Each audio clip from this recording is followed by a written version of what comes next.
اس انتظار کا پھل کبھی تمہیں مایوس نہیں کرے گا جو تم نے اللہ رب العزت کی رضا کے لیے کیا، اور تمہیں کبھی بھی ان فیصلوں پر پچھتانا نہیں پڑے گا جو تم نے اللہ رب العزت کے حوالے کر دیا۔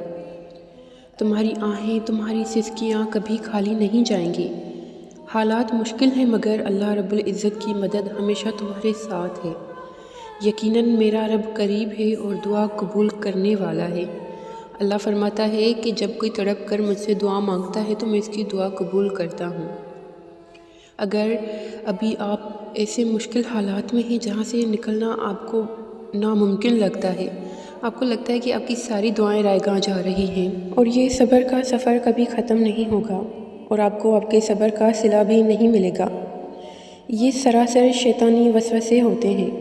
شیطان آپ کو اس طرح کے وسوسے دلا کر آپ کو مایوسی کی طرف دھکیلنا چاہتا ہے، اللہ سے دور کرنا چاہتا ہے، لیکن آپ ایمان والے ہیں اور آپ نے ایمان والا ہونے کا ثبوت دینا ہے۔ آپ نے اللہ کی رحمت کی طرف دیکھنا ہے۔ آپ نے ان حالات کو اپنے دماغ میں دہرانا ہے جب پہلے بھی آپ کی زندگی میں ایسے کئی طرح کے حالات گزرے ہوں گے جہاں پر آپ نے خود کو بہت بے بس محسوس کیا ہوگا، جہاں پر آپ کو لگا ہوگا کہ اب تو کچھ نہیں ہو سکتا، لیکن تب اللہ نے اپنی رحمت سے آپ کی زندگی میں دوبارہ روشنیاں کی تھی نا، دوبارہ اللہ نے آپ کو خوشیوں سے نوازا تھا۔ اللہ نے اپنی رحمت کے دروازے ہمیشہ آپ کے لیے کھلے رکھے ہیں۔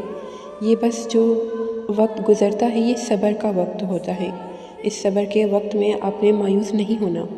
اگر آپ نے کچھ اللہ کے حوالے کر دیا ہے تو بس اب اس معاملے سے خود کو نکال دیں، اس معاملے سے نکل جائیں۔ جب آپ نے ایک بار اپنا معاملہ اللہ کے سپرد کر دیا ہے، اپنے فیصلے اللہ کے سپرد کر دیے ہیں کہ اللہ جو کرے گا بہترین کرے گا، اور بے شک اللہ کے فیصلے بہترین ہوتے ہیں۔ جب آپ اس طرح کا ایمان رکھتے ہیں نا کہ اللہ جو کرے گا ہمارے حق میں بہترین ہوگا، پھر اللہ بھی آپ کے لیے اتنا بہترین کرتا ہے کہ آپ کی سوچ بھی وہاں تک نہیں جا سکتی کہ یا اللہ میں اس کے لائق تو نہیں تھی جتنا اللہ نے مجھے نواز دیا ہے۔ پھر آپ کے دماغ میں اس طرح کی سوچیں آتی ہیں۔ جب آپ سوچ رہے ہوتے ہیں نا کہ آپ کی سسکیاں، آپ کی آہیں کھالی جائیں گی، تو بالکل بھی ایسا نہیں ہوتا، کیونکہ دعائیں وسیلہ بناتی ہیں، دعائیں آپ کے لیے راستہ بناتی ہیں، اور اس راستے کو بنانے میں کچھ وقت تو لگتا ہے نا، معجزے فوراً سے نہیں ہو جاتے۔ اب بات آتی ہے کہ جب آپ اس سارے سفر میں مشکل حالات سے گزر رہے ہوتے ہیں اور بار بار آپ کو یہی لگتا ہے کہ آپ کا کچھ نہیں ہونے والا، آپ ہمیشہ اسی طرح سے ہی رہیں گے، تو یہ آپ کی سوچ کی بات ہے۔ آپ نے کرنا صرف اتنا ہے کہ آپ نے دوسری ایکٹیویٹیز میں خود کو انوالو کر لینا ہے۔ اگر آپ سارا دن ہر وقت اسی سوچ میں رہیں گے تو وہی سوچیں آپ پر حاوی ہو جائیں گی۔ ہمارے اوپر اتنی پرابلمز نہیں ہوتی جتنی ہماری سوچ کریٹ کر دیتی ہے۔ جتنا آپ اس بارے میں سوچیں گے وہ پرابلم آپ کو اتنی ہی بڑی لگنے لگتی ہے۔ ہر وقت آپ کے دماغ میں یہی چلتا رہتا ہے، اور شیطان کا کام تو ہوتا ہی انسان کو مایوس کرنا ہے اور اللہ کی رحمت سے غافل کرنا۔ اگر آپ نے ایک معاملہ اللہ کے حوالے کر دیا ہے نا تو یقین کریں وہ ہر چیز پر قادر ہے۔ وہ آپ کی دعا کو بھی جانتا ہے، وہ آپ کی تکلیف کو بھی جانتا ہے، وہ آپ کی خواہش کو بھی جانتا ہے۔ اگر وہ چیز آپ کے حق میں بہتر ہوگی تو اللہ اس کو اور بہترین کر کے آپ تک واپس لے کر آئے گا۔ اگر نہیں تو اس سے بھی زیادہ بہترین سے اللہ آپ کو نوازے گا کہ آپ کی سوچ بھی حیرت میں پڑ جائے گی۔ بس جلد بازی نہیں کرنی آپ نے۔ یہ جو وقت ابھی آپ کے پاس ہے یہ بہت بہترین وقت ہے خود کو اللہ کے قریب کرنے کا۔ جتنا آپ اللہ کے قریب ہوں گے اتنا ہی آپ کے دل میں سکون ہوگا۔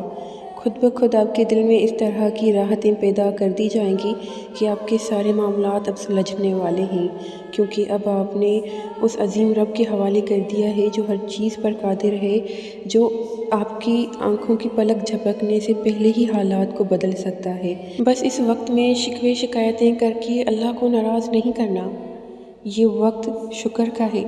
آپ نے ان ساری باتوں پر شکر ادا کرنا ہے جب پہلے بھی ایسے ہی حالات میں اللہ نے آپ کی مدد کی تھی۔ آپ نے ان ساری نعمتوں کا شکر ادا کرنا ہے جو ابھی آپ کے پاس ہیں۔ آپ نے اللہ سے اس حوصلے کے لیے شکر ادا کرنا ہے جو اتنی تکلیفیں برداشت کرنے کے بعد بھی آپ میں ہے۔ جس رب نے پہلے بھی آپ کی دعائیں قبول کی تھیں وہ اب بھی کرے گا۔ جس رب نے آپ کو پہلے بھی مشکل حالات سے نکال کر خوشیوں کی طرف لے کر آیا تھا وہ اب بھی لے کر آئے گا۔ اب بھی اللہ نے آپ کے حصے میں بہت بہترین وقت لکھا ہے، اب بھی آپ کے لیے بہت زیادہ خوشیوں کے دن آنے والے ہیں۔ بس آپ نے کامل یقین کے ساتھ اللہ سے مدد کا سوال کرنا ہے، اللہ سے صبر کا سوال کرنا ہے، اللہ سے اپنے صبر کا صلہ مانگنا ہے۔ اللہ کو بتا کر تو دیکھیں کہ آپ کو کیا چاہیے، اور پھر بس صبر سے آپ نے اللہ کے فیصلے کا انتظار کرنا ہے۔ بے شک اللہ جو فیصلہ کرتا ہے وہ بہترین ہوتا ہے۔